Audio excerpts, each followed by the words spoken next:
말씀의 제목 같이 한번 보겠습니다. 시작. 기도하겠습니다. 하나님, 오늘도 주님의 주어진 본문 앞에 우리 모든 성도들이 나아갑니다. 이 시간 모두가 다 듣는 자가 되게 하시고 다 은혜 받게 하시고 가정에서 또 유튜브로 예배하는 모든 성도들, 이 말씀에 들려주는 모든 영혼들에게 놀라운 주님의 부흥의 은혜를 더하여 주옵소서. 감사하며 예수님의 이름으로 기도합니다. 아멘. 오늘은 창세기 강의 42번째 시간입니다.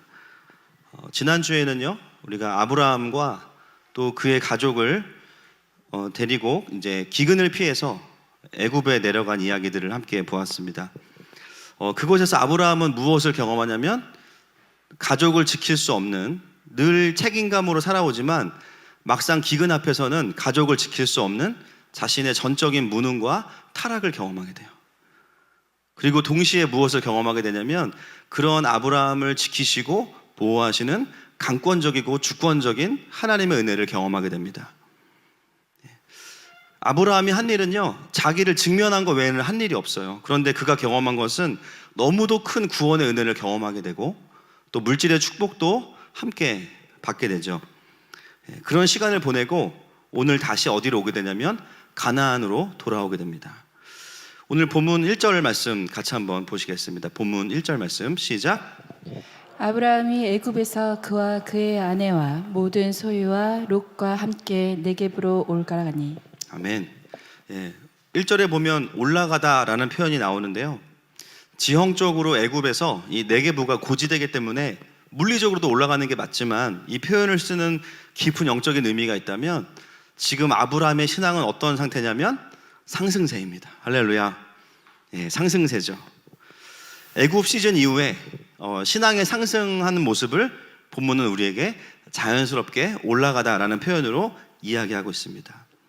여러분, 신앙생활을 잘하는 분들이 항상 하는 말이 있어요. 하나님 앞에 서면 너무 내 모습이 부끄럽다는 거예요. 그런데 또 한 가지의 고백은 그럼에도 불구하고 하나님께서 부어주시는 은혜가 너무 크다는 거예요. 아멘이십니까? 여러분, 신앙생활은 그런 것이죠. 주님, 내가 잘해요, 내가 다 할 수 있어요가 아니라 처음에는 그런 줄 알았어요. 주님도 처음에는 어떻게 하시냐면 우쭈쭈 해주세요. 그런데 시간이 지나고 보면 어떤 걸 깨닫냐면 내 힘으로 할 수 있는 게 별로 없구나라는 것들을 깨닫게 됩니다. 그러면서 뭘 경험하게 되냐면 더 하나님을 의지하게 돼요. 그것이 바로 신앙에 올라가는 자들에게서 보여지는 모습입니다. 여러분, 때로는 나의 모습을 직면하는 일이 괴로울 수 있는데요, 그러나 제대로 직면하는 사람은 하나님의 은혜를 경험하게 됩니다. 아멘이십니까? 이전과는 다른 영적인 회복을 경험하게 돼요. 저는 오늘도 저와 우리 모든 성도들 안에 우리의 부족함과 연약함이 깨달아지지만 그럼에도 불구하고 그것을 돌파하게 하시는 하나님의 은혜와 회복이 있기를 선포합니다. 아브라함은 그래서 가나안으로 돌아오자마자 다시 제단을 쌓고 여호와를 경배하기 시작하는데요, 3절과 4절 말씀 보겠습니다. 시작. 그가 네겝으로에서부터 길을 떠나 베델에 이르며 베델과 아이 사이 곧 전에 장마쳤던 곳에 이르니 그가 처음으로 제단을 쌓은 곳이라. 그가 거기서 여호와의 이름을 불렀더라. 아멘.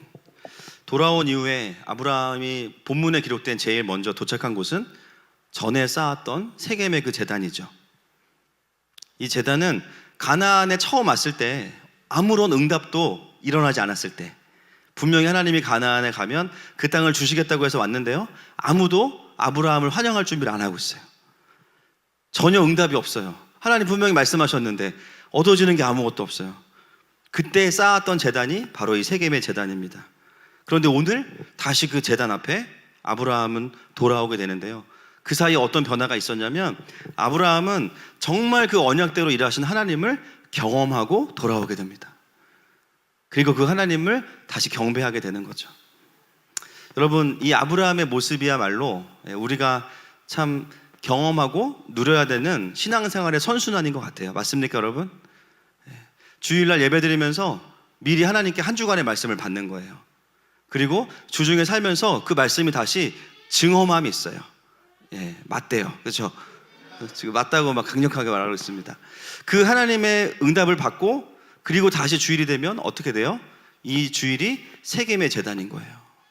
하나님, 지난주 주신 말씀이 이번 한 주간 저에게 응답이 있었고요. 그 말씀으로 미리 한 주를 해석해 주셔서 감사합니다. 그리고 그 은혜와 열매를 가지고 다시 하나님께 셀러브레이션, 축제적 예배로 드리면서 올려드리는 경배가 바로 오늘 본문에 나와 있는 세겜의 제단입니다. 저는 오늘 드리는 예배, 또 다음 주에 드리는 예배가 날마다 우리에게 이런 제단이기를 축복합니다. 오늘 본문은 아브라함의 이야기를 그렇게 딱 결말을 지으면서 이제 오늘 본문의 주인공이 누구냐면요, 바로 롯입니다. 오늘 본문은 아브라함의 이야기를 다루지만 사실은 롯에게 좀 더 많은 카메라가 가고 있습니다. 롯의 이야기는 여러분 이제 군데군데 나와 있거든요. 근데 오늘이 제일 중요한 게 뭐냐면 오늘 롯에 대한 이야기를 제가 총정리를 해드릴 거예요. 그래서 오늘 잘 들으셔야 롯에 대한 통찰이 좀 생기십니다.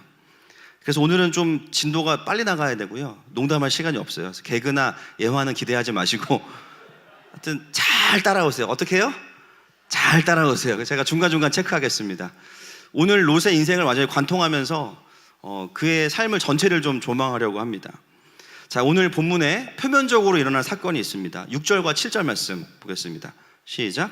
그 땅이 그들이 동거하기에 넉넉하지 못하였으니 이는 그들의 소유가 많아서 동거할 수 없었음이니라. 그러므로 아브라함의 가축의 목자와 롯의 가축의 목자가 서로 다투고 또 가나안 사람과 브리스 사람도 그 땅에 거주하였는지라. 아멘. 오늘 본문에 한 가지 사건이 터지죠. 아브라함의 목자와 롯의 목자가 다툽니다. 왜 싸웁니까? 목초지가 없어서 싸우는 거예요. 이 다투다라는 단어가요, 말싸움만 하는 단어가 아니라 다른 본문에 보니까 치고받고 싸우다 이런 뜻도 있습니다. 그러니까 굉장히 격하게 싸운 거예요. 여러분, 이 목자들의 다툼이 오늘 우리에게 딱 이야기로 주어지는데 이 다툼의 이야기가 주는 메시지가 여러 가지가 있거든요. 이 싸움을 잘 좀 묵상해 보시면 좋을 것 같아요. 땅을 모든 그 목자들이 잘 골고루 사용해야 되는 게 맞는데 현실적으로 이런 싸움은 일어날 수 없는 싸움입니다. 왜냐하면 그 당시는 족장 시대이기 때문에 가장 리더가 누구예요? 아브라함이죠. 롯은 아브라함의 자녀의 위치에 있습니다. 그리고 롯의 모든 소유는 다 누구로부터 온 거예요? 아브라함으로부터 온 거죠. 그러면 사실 목초지가 부족한 상황에서 누가 누구의 눈치를 봐야 될까요? 롯이 아브라함의 눈치를 봐야 돼요. 그런데 롯의 목자들의 모습은 좀 의외입니다. 절대로 아브라함의 목자들에게 지지 않아요. 이 롯의 목자들의 태도를 통해서 우리가 볼 수 있는 게 있습니다. 여러분, 롯의 목자들이 아브라함의 목자들을 어려워하지 않는 이유, 그리고 자신들의 이익에 따라서 얼마든지 아브라함의 권위에 도전하는 모습을 통해서 무엇을 볼 수 있냐면, 평소에 롯의 목자들이 그런 태도가 있었던 것은 누구를 통해서 영향을 받았기 때문일까요? 롯이죠. 평상시에 롯을 통해서 롯의 목자들이 아브라함에 대한 권위가 세워지지 않고 있는 상황을 대변하고 있습니다. 결국 이 사건은 롯과 아브라함의 관계에 문제가 이미 있다라는 것을 전제하고 있죠. 보통은 이런 상황이면 롯이 아브라함의 재산을 관리해야 되거든요. 그런데 이미 오늘 본문에 보니까 롯은 자신의 소유와 자신의 영역을 가지고 있어요. 그리고 그것을 지키기 위해서 아브라함과 스트러글하는 모습을 보여주고 있습니다. 그것은 또 무엇을 의미하냐면 롯은 이미 아브라함과 별개로 자신의 영역을 만들어가고 있다는 것을 우리에게 보여주고 있습니다. 그래서 롯에 대한 오늘 제대로 된 소개가 처음 나오는 본문인데 굉장히 의외의 모습이에요. 여러분 잘 따라오고 계시죠? 네, 지금 주무시는 분들은 설교가 졸려서 그런 게 아니라 마스크 때문입니다. 산소가 부족하니까 잠깐 이렇게 내렸다가 다시 올리시면 돼요. 자, 계속 가겠습니다. 자, 질문을 드릴게요. 그러면 롯은 처음부터 그랬나? 어떻게 생각하세요? 1번 맞다, 2번 아니다. 자, 1번 손 들어보세요. 2번 내가 롯이다. 3번. 자, 맞습니다. 처음부터 그러진 않았어요. 자, 창세기 11장 27절부터 29절까지. 자, 시작. 데라의 족보는 이러하니라. 데라는 아브람과 나홀과 하란을 낳고 하란은 롯을 낳았으며 하란은 그 아비 데라보다 먼저 고향 갈대아인의 우르에서 죽었더라. 아브람과 나홀이 장가들었으니 아브라함의 아내의 이름은 사레며 나홀의 아내의 이름은 밀가니 하란의 딸이요 하라는 밀가의 아버지이며 또 이스가의 아버지더라. 네, 여러분 이 족보를 보면서 우리가 알 수 있는 게 참 많은데요. 그 중에 롯에 대해서 알 수 있는 게 뭐가 있냐면 롯이 누구의 아들입니까? 하란의 아들이거든요. 근데 족보에 보면 하란의 또 다른 자녀들이 나와 있죠. 밀가와 이스가, 딸 둘이 더 있어요. 그 말은 뭐냐면 롯과 무슨 관계일까요? 동생. 롯은 큰오빠, 여동생 2명이 있는 거예요. 아버지가 돌아가신 상황에서 2명 이상의 동생이 적어도 성경에 있었다고 기록되어 있습니다. 그런데 롯은요, 그 동생들을 놔두고 누구를 따라 나왔죠? 아브라함을 따라왔어요. 여러분 이 자체가 우리에게 무엇을 이야기하고 있죠? 처음에 롯에게 있어서 아브라함은 돌아가신 아버지 하란을 대신해서 자신의 인생의 강력한 권위자인 거예요. 돌봐야 되는 동생도 포기하고 따라갈 만큼 아브라함을 통해서 엄청난 권위와 보호를 경험하고 하나님에 대한 것도 아브라함을 통해서 그분의 나라를 경험한 거죠. 그러면 과연 롯은, 처음에 그랬던 롯은 언제 이렇게 바뀌었냐라는 거예요. 우리의 고민은 언제 이렇게 롯이 망가졌을까? 예, 오늘 본문이 우리에게 그것을 가르쳐주고 있습니다. 13장 1절 말씀 보겠습니다. 시작. 아브라함이 애굽에서 그와 그의 아내와 모든 소유와 롯과 함께 네겝으로 올라가니. 여러분 이 본문을 잘 보세요. 이 본문에 지금 나와 있는 이야기를 순서를 보시고, 자, 똑같은 내용인데요. 하란에서 떠날 때도 이런 언급이 있습니다. 12장 5절 말씀 보십시오. 12장 5절 말씀 같이 보겠습니다. 시작. 아브라함이 그의 아내 사레와 조카 롯과 하란에서 모은 모든 소유와 얻은 사람들을 이끌고 가나안 땅으로 가려고 떠나서 떠나서 마침내 가나안 땅에 들어갔더라. 자, 여러분 출발할 때 그 일행을 설명하고 있는 메시지가 13장 1절과 12장 5절인데요. 두 본문의 차이가 있습니다. 자, 다시 한번 13장 1절. 틀린 그림 찾기죠. 13장 1절. 눈으로 보세요. 그 다음 12장 5절. 뭐가 바뀌었죠? 맞아요. 여러분 성경이요 기가 막힙니다. 뭔가를 강조할 때 반복도 있지만 도치를 많이 쓰는데요. 하란에서 아브라함과 조카 롯이 떠날 때는 뭐라고 표현하냐면 아브라함이 그의 아내 사레와 조카 롯과 하란에서 모은 모든 소유를 가지고 나왔다 이렇게 이야기하죠. 애굽에서 올 때는요, 애굽에서 그와 그의 아내와 롯이 나와야 되는 자리에 모든 소유 그리고 롯, 애칭이 빠져 있어요. 12장에서 13장을 넘어오면서 애굽에서의 시간을 지난 다음에 다시 가나안으로 돌아오는 이 일행의 모습은요 굉장히 낯설고 듣는 이로 하여금 물음표를 갖게 만듭니다. 뭔가 바뀌었어. 근데 그 내용 중에는 모든 소유가 아브라함의 부부와 롯 사이에 껴있게 되죠. 그리고 조카라는 말이 빠져 있습니다. 무엇을 의미할까요? 애굽에서 나올 때 이미 아브라함과 롯 사이에는 어떤 거리감이 생겼다라는 거예요. 애칭도 빠져 있습니다. 갈 때는 신나게 한 차를 타고 열심히 재밌게 갔는데요, 여행을 마치고 올라오는데 같은 차를 타지 않아요. 아브라함 차가 있고 이삿짐 센터 차가 있고요, 롯은 다른 차를 타고 옵니다. 전에는 같이 가면서 휴게소에서 막 소떡도 먹고 감자도 먹고 오징어도 먹었는데 올 때는요 서로 따로 와요. 그 행렬 자체가 우리에게 주는 메시지가 뭐죠? 애굽에서 있었던 일이 롯에게는 뭔가 좋지 않았다는 거죠. 자, 여러분 잘 따라오고 계시죠? 네, 이런 진지한 모습 너무 오랜만입니다. 참 제가 힘드네요.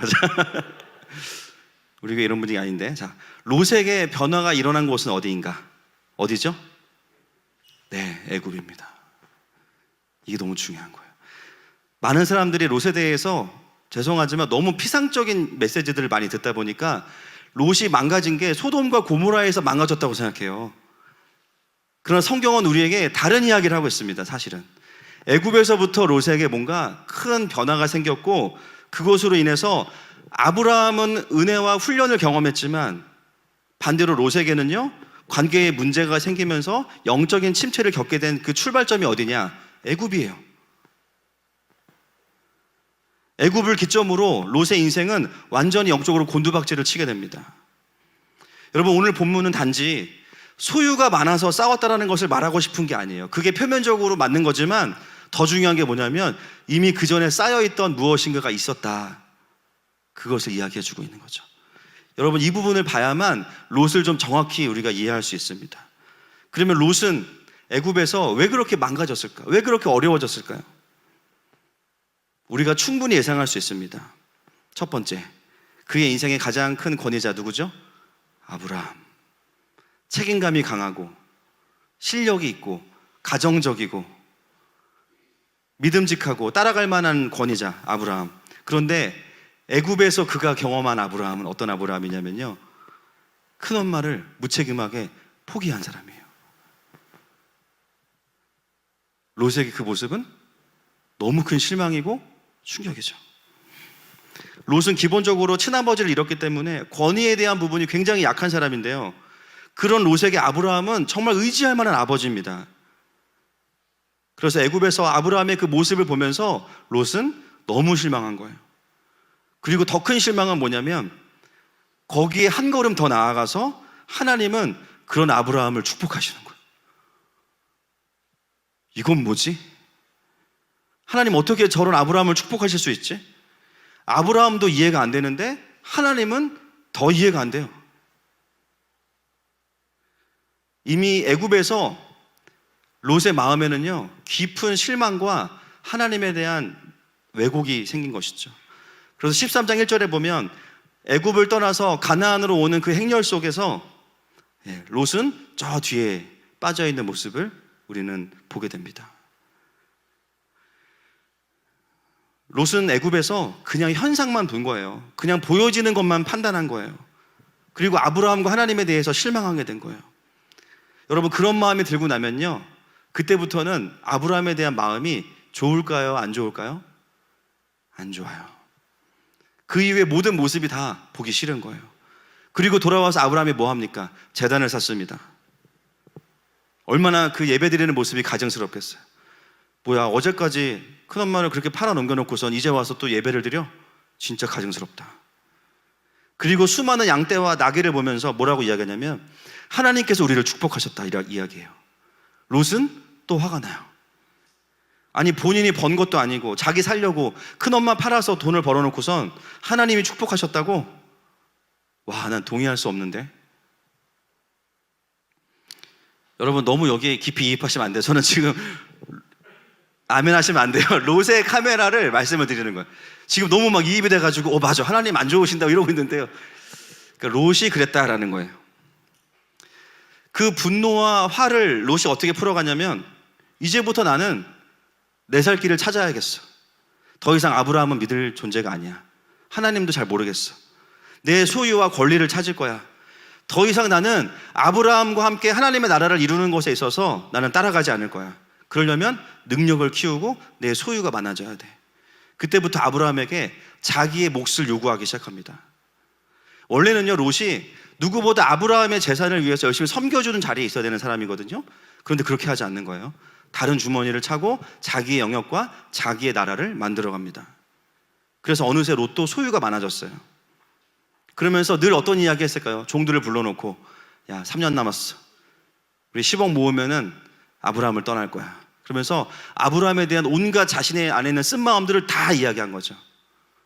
그러니까는 종들이 어느 순간 듣다 보니까 본인들도 롯과 너무 일치화가 된 거예요. 아브라함의 권위에 대해서 부정적이고 반항하고 순종할 줄 모르는 사람이 된 거죠. 여러분, 롯은 소돔에서 신앙을 잃은 게 아닙니다. 이미 애굽에서 하나님 나라의 궤도에서 이탈하기 시작한 거예요. 오늘의 다툼은 그래서 우발적인 게 아닙니다. 결국 이 삶이 회복이 안 돼요. 끝까지 갑니다. 저는 오늘 설교를 그 누구보다 롯이 가장 좋아할 거라고 개인적으로 생각합니다. 왜냐하면요, 사람들이 롯을 너무 오해를 해요. 그냥 땅에 환장한 사람으로 알아요. 롯의 어려움은 그런 게 아니에요. 막 나쁜 놈, 막 배은 망덕한 놈, 땅 욕심이 많은 세속적인 그리스도인 아닙니다. 롯에 대해서 성경은요, 결론적으로 어떻게 평가하고 있냐면 베드로후서 2장 7절과 8절 보겠습니다. 시작. 무법한 자들의 음란한 행실로 말미암아 고통당하는 의로운 옷을 건치었느니 이는 그들 중에 거하여 날마다 저 불법한 행실을 보고 들음으로 그 의로운 심령이 상함이라. 여러분, 롯이 망가지긴 했지만 성경의 롯에 대한 입장은 뭐냐면요, 의로운 롯이라고 이야기합니다. 우리가 간과하면 안 되는 것은 뭐냐면, 롯은요 그냥 우리가 아는 것처럼 세속적인 그런 그리스도인 아니에요. 롯 안에는 하나님 나라와 의에 대한 마음이 있습니다. 우리가 그거는 좀 볼 수 있어야 돼요.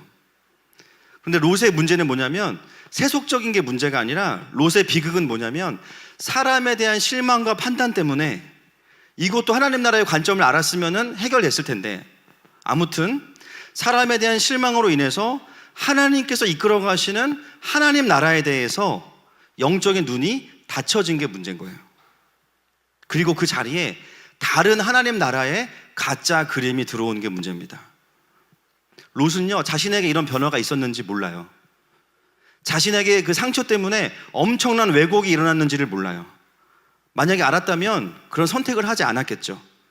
지금 원수들이 완벽하게 롯을 속이고 있습니다.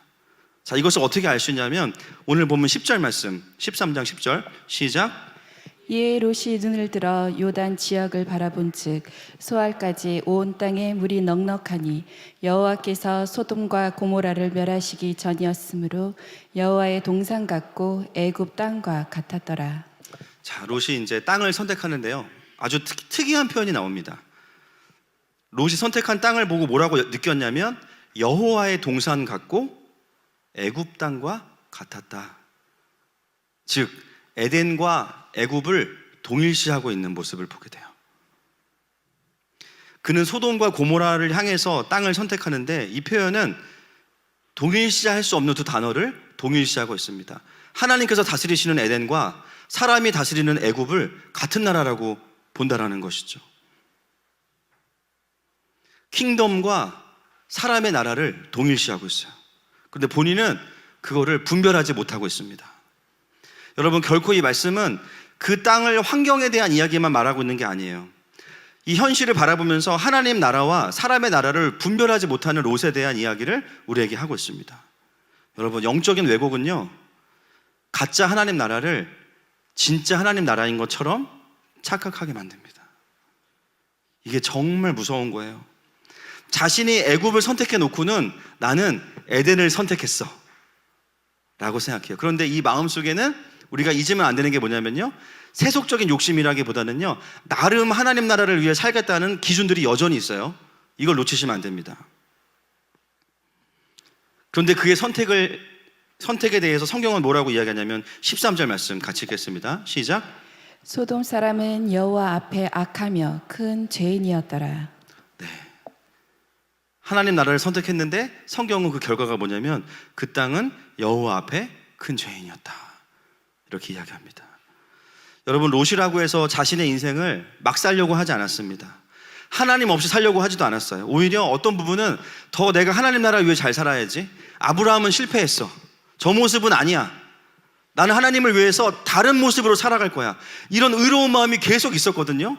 근데 문제는 뭐냐면, 그의 마음속에 있던 하나님 나라에 대한 이해 자체가 부족했던 거예요. 그리고 다른 그림이 자신 안에 하나님 나라인 것처럼 들어왔는데, 그 그림이 뭐냐면 에덴이 아니고 애굽이었던 거예요.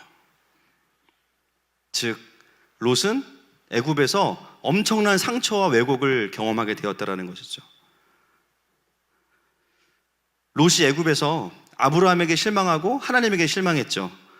근데 그에게 가장 멋있어 보이는 사람이 한 명 있습니다. 애굽에 있을 때. 누굴까요? 바로 바로입니다. 애굽에서의 바로예요. 처음부터 큰어머니를 싱글로 알고 데려갔어요. 잘못이 없죠. 나중에 알고서는 돌려보내줘요. 얼마나 젠틀해요? 따뜻해요. 그리고 물질도 막 줘요. 그리고 다시 큰어머니를 데려갔는데 그거를 환수하지 않아요.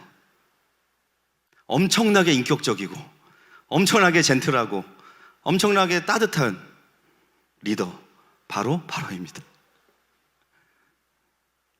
롯은 애굽에서 하나님 나라와 권위자에 대한 그림이 바뀌었어요. 아브라함이 아니라 바로로 바뀌었고, 아브라함과 함께 일어나가야 될 이스라엘이 아니라 너무나 시스템화되어 있고 너무나 사람이 살기 좋은 애굽, 그것이 그의 마음에 하나님의 나라가 된 거예요. 여러분 잘 따라오고 계시죠? 이 그림이 결국은 롯의 인생에 점점 보여지기 시작해요. 창세기 19장 1절 말씀 보겠습니다. 시작. 저녁 때 그 두 천사가 소돔에 이르니 마침 롯이 소돔 성문에 앉아 있다가 그들을 보고 일어나 영접하고 땅에 엎드려 절하며. 여러분 이 본문을 보시면 롯이 소돔에 가서 어디에 앉아 있습니까? 성문에 앉아 있어요. 롯의 이동 경로를 여러분 말씀을 추적해 보시면 처음부터 소돔과 고모라에 깊숙이 들어가지 않고요, 점점 가서 소돔과 고모라로 들어가는데, 성문에 앉아 있는 것은 그냥 아무도 안 놀아주니까 밖에 앉아 있는 게 아닙니다. 여러분 아시겠지만 성문에 앉아 있다는 것은 뭐냐면 재판관이에요. 그 당시에 성문에는요, 그 도시를 다스리는 재판관들이 앉아 있으면서 사람들의 시시비비를 가려주는 곳이 바로 성문입니다. 여러분 이방인인 롯이 소돔과 고모라에 와서 판사가 됐어요. 소돔과 고모라에 올 때 롯의 마음은 어떤 마음이었을까요? 내가 이 땅에 가서 한번 즐겨야지, 그런 마음이 아니에요. 여전히 롯 안에 어떤 마음이 있냐면 의로운 마음이 있어요. 하나님 나라를 이뤄가야지라는 마음이 있어요. 그래서 이방 땅에 와서도요, 열심히 그 사회 안에 들어가서 열심히 살았을 거예요. 뭐가 공의로운 건지, 어떻게 인권운동하면서 이 도시를 어떻게 하면 좀 하나님께서 다스리게 하실까, 그런 마음이 있었던 거죠. 그리고 그것이 인정받았기 때문에 소돔과 고모라의 사람들은 롯에게 재판관의 자리를 맡긴 겁니다. 즉 소돔과 고모라에서의 삶이 롯이 잘 살았어요, 못 살았어요? 잘 살았어요. 도시 안에서 나름 자신의 의로운 삶을 살려고 애를 쓴 거죠. 저는 그것도 신앙적인 이유라고 보여집니다. 베드로 후서가 말하고 있으니까. 근데 롯은 누구의 모델을 따라갔냐면 아브라함이 아니라 바로의 모델이었어요. 소돔과 고모라의 유능한 고위 공무원이 된 거죠. 본인은 진실하고 나름 애쓰고 수고했지만 문제는 뭐냐면 그가 가진 그림 자체가 하나님께서 그려가시고자 했던 그림과는 달랐습니다. 하나님은요, 아브라함을 통해서 이스라엘이라는 민족을 만들어내고 여기서 하나님의 통치가 있는 모델링을 하시고 싶었던 건데요, 롯은 전혀 다른 그림을 가지고 하나님 나라와는 별개로 자신의 인생을 풀어가고 있는 것이죠. 여러분, 에덴과 애굽은요 절대로 같을 수 없어요. 동의하십니까? 롯은 속은 겁니다. 너무 그게 안타까워요. 의에 대한 마음이 없는 것도 아니고 하나님 나라를 사모하지 않은 것도 아닌데 애굽에서의 시즌이 회복되지 않음으로 인해서 다른 하나님 나라의 그림을 가지고 그것이 하나님의 나라인 것처럼 살아갔던 것이죠. 근데 결론적으로 그의 열매는 뭐냐면 계속해서 의로운 심령이 상합니다. 하나님 나라를 위해 사는데요, 계속 메말라요. 여러분 이미 경험하고 계시겠지만 하나님이 주신 사명과 하나님 나라에 연결된 사람들의 삶의 모습은 어떻습니까? 은혜가 있어요. 할렐루야. 하나님의 일하심을 자주자주 경험해요. 곤고하지 않아요. 왜냐하면 생명과 연결되어 있기 때문이에요. 지금 내가 하는 일이 하나님 나라를 구현하고 그것을 위해서 하는 행동이라고 하지만 나의 존재를 볼 때 계속해서 마음이 상하고 메마르고 주님의 일하심보다는요 온통 사람의 죄악만 보인다. 지금 아무리 의로운 일이라고 느껴도 여러분 멈추셔야 됩니다. 애굽일 수 있어요. 하나님은 하나님의 백성들과 동역하면서 그런 방식으로 동역하시지 않아요.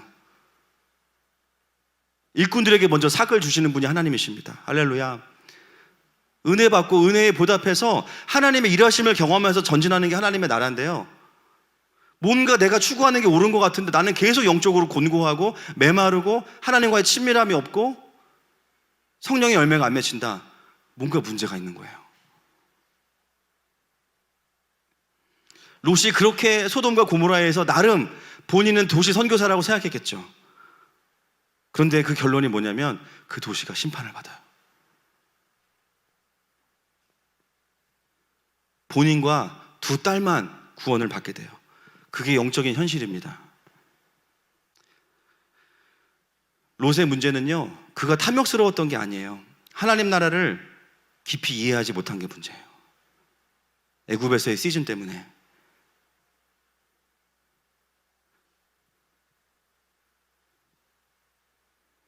오늘 본문은 우리에게 계속 질문하고 있습니다.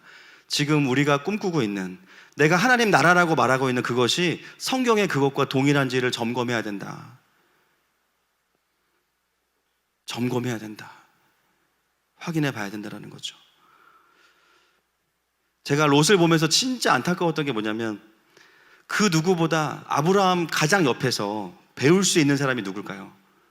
롯이에요. 아브라함이 어떻게 경배하고 하나님 앞에서 어떻게 자신의 삶을 드리는지, 어떻게 반응하는지 그거를 가장 잘 볼 수 있는 사람이 롯인데요, 롯은 정작 그것을 친하다는 이유로 오히려 발견하지 못합니다. 인간적인 기대가 실망으로 바뀌니까 하나님에 대한 영적인 눈마저 감겨지는 것을 보게 돼요. 이게 너무 안타까운 일입니다. 오늘 본문은 우리에게 그런 롯을 제시하면서 그 옆에 누구를 보여주냐면 아브라함을 보여주는 거예요. 자, 8절 말씀 같이 보겠습니다. 시작. 아브라함이 롯에게 이르되 우리는 한 친족이라 나나 너나 내 목자나 서로 다투게 하지 말자. 여러분, 이런 일이 벌어지면 아무리 롯이어도 족장으로서 권위로 누를 수 있거든요. 야, 너 지금 무슨 말이냐, 내가 리더인데 우리 양대부터 먹여야지 할 수 있어요. 그런데 아브라함은 어떻게 하냐면 양보합니다. 권리포기죠. 여기서 보여지는 아브라함의 태도가 뭐예요? 아비로서의 아브라함이에요. 이미 아브라함은요, 애굽에서 올 때부터 일단 같은 차를 안 탔잖아요. 그죠? 휴게소를 안 들렸잖아요. 벌써 뭔가 이상한 걸 알고 있었고요. 갔다 와서도 롯이 툴툴거리고 반항하고 하나님 나라의 라인이 아니라 반항의 라인을 타고 있는 것을 보고 있었어요. 그리고 이 사건이 터졌을 때 아브라함은 어떻게 반응하냐면 양보하는 거죠. 롯의 존재를 있는 그대로 그냥 품어냅니다.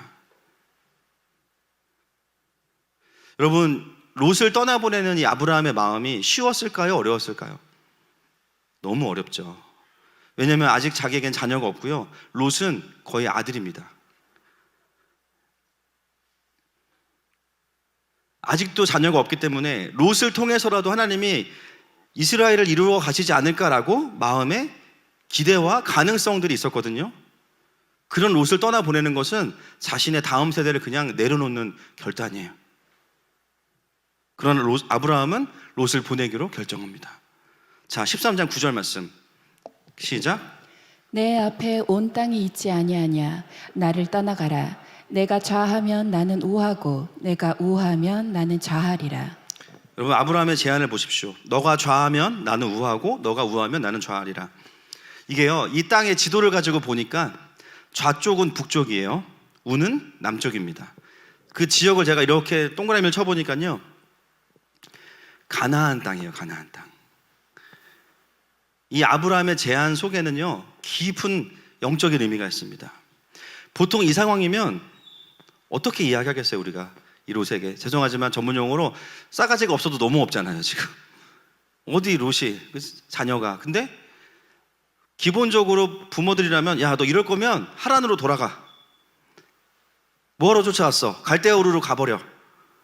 그런데 아브라함은 뭐라고 말하냐면요, 좌하든지 우하든지, 즉 네가 나를 떠나가도 되는데 그러나 가나안 땅의 영적인 의미, 하나님의 언약이죠. 하나님의 언약 안에는 있었으면 좋겠다 얘기하고 있는 거예요. 아브라함은 롯을 떠나보내면서 마지막까지 하나님의 언약 안에 그가 있기를 간절히 소망하는 아비의 마음을 가지고 있는 거예요. 제가 1부 때도 그런 얘기가 나왔는데, 자녀들 이름 지을 때 굉장히 성경적으로 짓는 분들 있으시잖아요. 저희 교회도 뭐 승천도 계시고, 또 누가 계시죠? 막 엘리야 없나요? 엘리야 또 막 계시잖아요. 지금 성경이 안 나는데 뭐. 예, 근데 그렇게 이제 지을 때 좀 생각할 필요가 있어요. 부담일 수 있고, 자녀들한테. 왜냐하면 자녀들이 항상 그렇게 성령 충만하지 않을 수 있거든요. 그리고 신앙의 방황기가 있기 때문에 너무 이렇게 직접적인 이름을 지으면은 쉽지 않아요. 홍대에서 막 밤에 다른 주님 만나고 있는데 막 그죠? 이름이 베드로야. 그러면 야 베드로 맥주 한 잔 이러면 안 되잖아요, 그렇죠? 그러니까 에스더, 베드로 가급적이면 그 마음은 제가 알겠어요. 부모님들이 자녀들 이름 지을 때 마음은 알겠지만, 근데 그렇게 이름을 짓는 이유가 뭐예요? 이 아이가 어떤 삶을 살든지 간에 좀 그래도 하나님 안에 있었으면 좋겠다라는 마음으로 그런 이제 굉장히 부담스러운 이름을 짓잖아요, 그렇죠? 사실 그 마음이 아브라함의 마음이에요. 롯을 보내줄 때 화가 나서 보내는 게 아니라고요. 지금 너가 이렇게 분노가 꽉 차 있고 이렇게 왜곡이 심한데 일단은 좀 떨어져 있자. 그러나 네가 어디를 가든지 그래도 하나님 언약 안에 할렐루야 좀 거했으면 좋겠다. 그 얘기를 하고 있는 거죠. 그런데 롯은 가나안을 선택하지 않습니다. 13장 11절 보겠습니다. 시작. 그러므로 롯이 요단 온 지역을 택하고 동으로 옮기니 그들이 서로 떠난지라. 남과 북이 아니라 동을 택해요. 동. 그 동은 소돔과 고모라죠. 아브라함의 깊은 마음을 전혀 헤아리지 못하고 있는 모습을 보여줍니다. 그렇게 롯을 떠나보낸 이후에 남겨진 아브라함에게 하나님께서 찾아오세요. 14절부터 17절 말씀 시작. 롯이 아브라함을 떠난 후에 여호와께서 아브라함에게 이르시되 너는 늘 들어 너 있는 곳에서 북쪽과 남쪽 그리고 동쪽과 서쪽을 바라보라. 보이는 땅을 내가 너와 내 자손에게 주리니 영원히 이르리라. 내가 내 자손이 땅의 티끌 같게 하리니 사람이 땅의 티끌을 능히 셀 수 있을진데 내 자손도 세리라. 너는 일어나 그 땅을 종과 횡으로 두루 다녀 보라. 내가 그것을 내게 주리라. 여기까지 보겠습니다. 지금 아브라함의 마음은 굉장히 깊은 상실감이 있고요. 애굽에서 롯이 느꼈는 것보다 더 큰 상실감이 있거든요. 근데요, 그때 하나님 앞에 나아갑니다. 주님이 찾아오시죠. 그리고 다른 이야기를 하시는 게 아니에요. 하나님의 계획과 언약을 그냥 말씀하세요. 그리고 18절 이어서 보겠습니다. 시작. 이에 아브라함이 장막을 옮겨 헤브론에 있는 마므레 상수리 수풀에 이르러 거주하며 거기서 여호와를 위하여 제단을 쌓았더라. 그리고 제단을 샀습니다. 여러분, 롯도 그렇고요, 아브라함도 그렇고요. 동일한 마음은 뭐냐면 하나님 나라의 의를 향한 갈급함이 있어요. 분명히 성경이 그렇게 말하죠. 그런데 왜 롯과 아브라함의 차이가 있냐면요, 롯의 인생에는 판단은 있지만 제단은 없어요. 아브라함은 롯보다는 판단력이 흐려요, 제가 보니까. 그러나 아브라함의 인생에는 주님께서 임재하시는 제단이 있어요. 제단은 하나님의 언약과 뜻을 확인하는 곳입니다. 어떤 상황에 대해서 보여지는 대로 판단하는 것이 아니라 하나님이 어떤 계획이 있으신지, 어떤 마음이 있으신지를 확인하고 그 하나님의 해석을 가지고 현실을 바라보게 만드는 곳이 제단이에요. 아브라함이 가나안에 와서 전혀 그 언약에 응답되지 않고 있는 가나안을 볼 때 얼마나 낙심이 됐겠어요. 그러나 그때 아브라함이 선택한 것이 무엇입니까? 제단이에요. 아브라함에게는 제단이 있었죠. 자기가 판단하지 않았어요. 그러나 롯에게는요, 제단이 없는데요, 판단은 있었어요. 여러분, 하나님의 해석이 없는 판단은요, 왜곡될 수밖에 없습니다. 아까도 우리가 롯의 마음을 이해하다 못해서 롯이 될 뻔하셨죠. 그렇게 되는 거예요. 제단이 없는 판단은요, 우리를 하나님께로 가지 못하게 하고요, 하나님 나라를 선택한다고 살아가지만 놀랍게도 안티킹덤을 선택하면서 그것이 에덴이라고 생각하게 만들어요. 그것은 바로 제단의 차이입니다. 그래서 롯의 그 의로운 심령은요, 만족된 적이 없는 거죠. 왜냐하면 하나님의 원리와 하나님의 방법이 아니니까. 하나님이 하시고자 하는 것과는 다른 방향이었기 때문에, 자신의 힘으로는 할 수 없는 것이었기 때문에. 여러분, 오늘 이 본문은 우리에게 참 많은 이야기들을 던지고 있습니다. 이 시대를 향해서, 이 시대 가운데 수많은 롯이 있어요. 저는 왜 그런지 모르겠는데 예수님을 모르는 분들이 예수님을 아는 거 너무 감사하거든요. 그런데 또 한 가지의 마음은 뭐냐면, 제가 그래서 그런지 몰라도 교회 안에, 한국 교회 안에 있는 수많은 롯들이 그렇게 저는 잘 보여요. 저도 롯 출신이기 때문에. 차롯, 그죠? 오늘 말씀을 듣는 우리들에게는 두 가지의 반응이 일어나야 됩니다. 첫 번째는 자신이 롯인 것을 알지 못하던 분들은 영적인 각성이 일어날 거예요. 와, 내가 롯의 패턴 안에 갇혀 있었구나. 애굽에서의 시즌을 내가 재단으로 본 게 아니고 판단해버리는 바람에 다른 그림이 들어오면서 내가 하나님 나라를 위해 산다고 생각했지만 아니었구나. 눈이 번쩍 뜨이는 거예요. 할렐루야. 또한 적용은 뭐냐면, 그 롯이었다가 이제는 자녀가 되고 아비가 된 자들, 아브라함과 같은 사람들은요, 곁에 있는 롯들을 포기하지 않게 될 겁니다. 여러분, 롯과 아브라함은요 굉장히 평행선을 달려요, 이제부터. 그런데 롯은 그 원통함을 풀지 않기로 결정하는데요, 아브라함도 롯을 포기하지 않기로 결정해요. 누가 이기나 보자. 14장에서 롯이 결국 자신이 선택해서 간 그 땅에서 포로로 잡혀갑니다. 그때 아브라함이 어떻게 해요? 너 내 말 들으라 그랬지. 내가 좌든지 우든지 가라 그랬지. 누가 동쪽으로 가라 그랬어. 네가 알아서 해. 그러지 않아요. 자기 생명 걸고 가서 찾아와요. 롯의 모든 소유를 찾아서 다 찾아줍니다. 그리고 소돔과 고모라의 천사가 그 땅을 멸망시키려고 할 때 롯은 모르겠죠. 아브라함은 하나님 앞에 나아가서 그 땅을 위해서 중보합니다.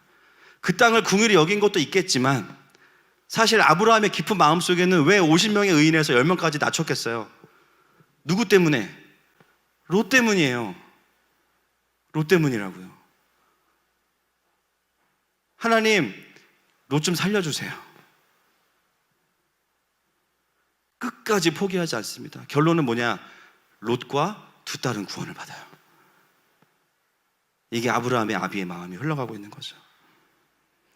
여러분, 하나님은 우리를 그렇게 사랑하십니다. 때로는 내가 하나님을 오해하고 원망하면서 내 마음대로 살겠다고 언약을 떠나서 동쪽으로 갈 때도 있거든요.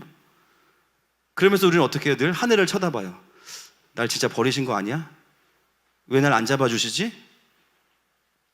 그런데 놀라운 것은 뭐냐면, 어느 순간 보면 원수에게 내가 완전히 잡혀서 포로가 되는 상황에서 갑작스럽게 우리의 삶에 들어오셔서 우리를 구출해 주시는 분이 바로 하나님이십니다.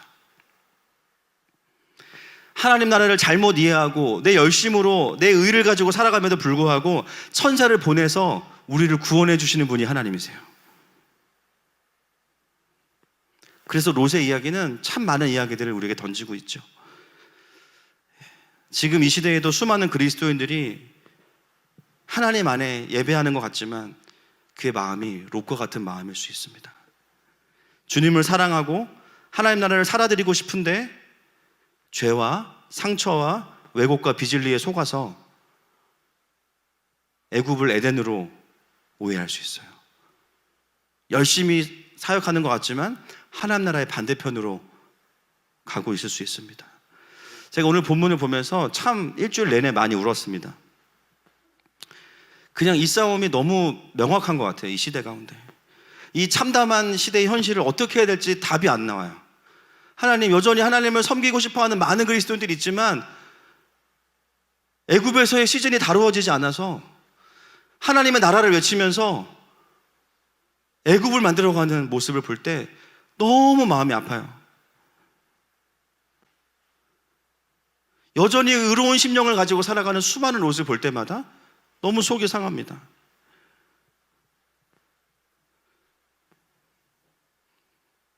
그러면서 본문을 통해서 저에게 주신 말씀은 뭐냐면 그거였어요. 그렇기 때문에 아브라함이 있어야 된다는 거예요.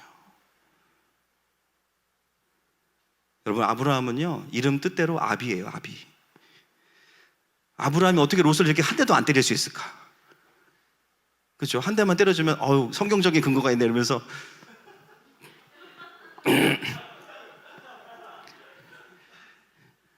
야, 어떻게 이렇게 아브라함은 이럴 수 있을까? 본인이 그런 하나님 아버지를 경험했으니까. 때로는 떠나보내는 것 같고 그러나 떠내보내면서도 하나님의 언약 안에 머물러 있으라는 그 마지막 끈을 놓지 않는 아브라함. 때로는 정말 스스로 롯이 헤쳐나올 수 없을 때 가서 구출해오는 아브라함. 때로는 롯은 모르지만 그 땅을 위해서 울며 불며 하나님 앞에 매달리는 아브라함. 그런 아브라함을 통해서 반드시 롯은 구원을 받습니다. 조카의 자리에서요, 아들의 자리로 오고요, 아들의 자리에 있다가 아비가 돼요. 할렐루야. 여러분, 그것이 바로 하나님 아버지의 마음이고 하늘 마음인 줄로 믿습니다. 이번 주가 지나면 저희 교회는요, 이제 6주년, 설립 6주년이 꽉 채워집니다. 다음 주는 7주년에 들어가게 되는데, 말씀을 정리해 놓고 6년의 시간을 돌아봤어요. 참 하나님께서 우리 그 하늘마음교회를 통해서 많은 롯들을 자녀가 되게 하셨어요. 여기 다 이제 롯이었다가 이제 돌아오신 분들, 룻 계시죠 여기. 어쩌면 말씀을 듣다가 목사님 전 아직 롯인 것 같아요. 괜찮습니다. 따라합시다. 다 때가 있다. 때가 있어요. 너는 왜 롯이야? 그게 아니에요. 그 아브라함이 평행선을 달리는 것 같지만 그 자리에 있어줄 때 롯은 구원을 받는 거예요. 롯을 돌이키시는 분은 하나님이십니다. 다만 우리는 이 평행선을 달리면서 롯에서 깨어나는 자들과 함께 계속해서 아비의 자리를 지켜가는 게 하늘마음교회가 있어야 되는 자리인 줄로 믿습니다. 그 다음은 주님이 하실 거예요. 여러분, 오늘도 우리의 아버지이신, 우리의 완전한 아브라함이신 하나님께서 롯과 같은 우리를 찾아오셨습니다. 이 시간에 그 주님 앞에 좀 함께 나아갔으면 좋겠습니다.